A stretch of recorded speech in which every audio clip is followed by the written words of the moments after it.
Movie was really bad. Honestly, not worth the wait. Randomly decided to see if the sequel and the third one was on HBO Max, and they are now. I watched them both. Watched the first one like a year ago, and it was pretty good. Not the best, but it was pretty good. This movie completely writes off the ending of the first movie and doesn't even use the character that, you know, should be used more, since he was technically the only one that survived in the first movie. The movie ends with the girl on the cover dying. But in this movie, they have her have one nightmare, and then she brings up her nightmare from the first movie, which apparently was just a nightmare, even though it was her death scene. And her dying was just a nightmare in this movie. And then they never really mentioned that again.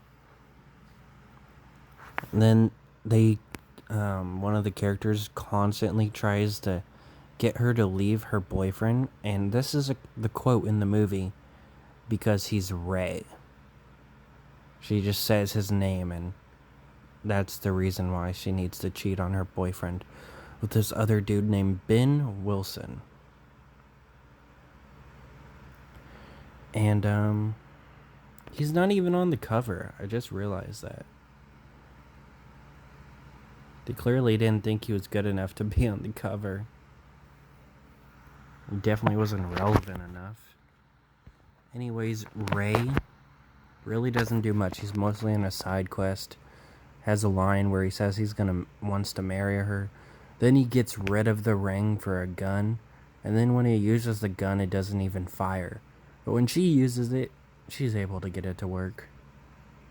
And it's a revolver. I don't really get how it didn't work. And Mr. Ben Wilson has like the dumbest twist ever. The dude from the first movie's name was Ben Willis. So they're like, do you get it? His name is Ben Wilson. It's so stupid. Jack Black is in this movie. He plays a dude that smokes weed. And he's in like 2 scenes, maybe 3 before he dies. And Bill Cosby, which I don't even want to get into why, I was surprised he was in this movie, because he's a terrible person. If you somehow don't know about that case, even though, it was pretty popular, then I suggest you look it up. But yeah, Ray mostly just has a side quest in this movie and barely does shit. He has a new random friend named Ray. No, not Ray. That's his name. Dave. Who I actually kind of liked. He was only in 2 scenes, but he was a pretty entertaining, likable character. Then he gets killed. He's the first kill of the movie. And it's all because Ray, slow ass, sees a person that got in like a car wreck and decides to go help him. But he takes like 50 years. He just kind of stares at the body for a while. Then finally flips it over to reveal it's a mannequin.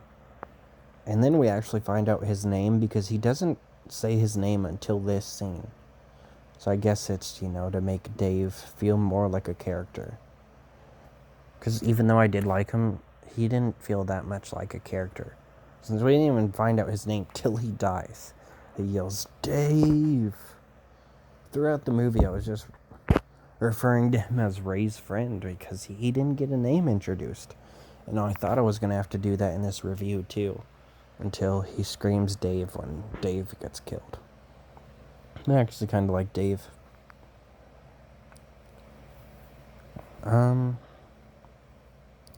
Yeah, there really isn't that much to this movie. It's pretty trashy. Dumb twist. And that character never comes back. Because in the third movie, we get Ben Willis back, but not his son.